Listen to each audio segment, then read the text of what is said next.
আমার মতে এই দুনিয়াতে সবচেয়ে বড় দাতা আর সবচেয়ে সাহসী মানুষ হচ্ছে কন্যা সন্তানের বাবা।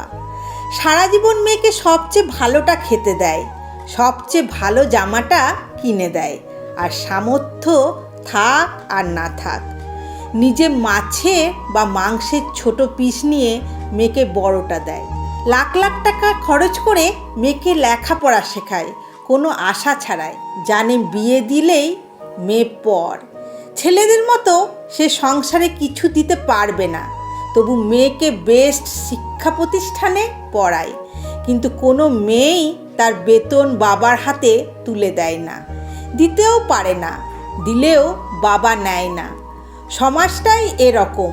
তবু কন্যাদান তো করতেই হয় বুকে পাথর চেপে। যে মেয়েকে কোনোদিন একটা বকা দেয়নি, অন্যের বাড়িতে তার সাথে কেমন ব্যবহার করবে সেই শঙ্কা বুকে রেখে মেয়েটাকে বিদায় করা অসীম সাহসী মানুষ বাবা। আমি সত্যি জানি না এই সাহস বাবাদের কোথা থেকে আসে। ভালো থাকুক পৃথিবীর সকল বাবা।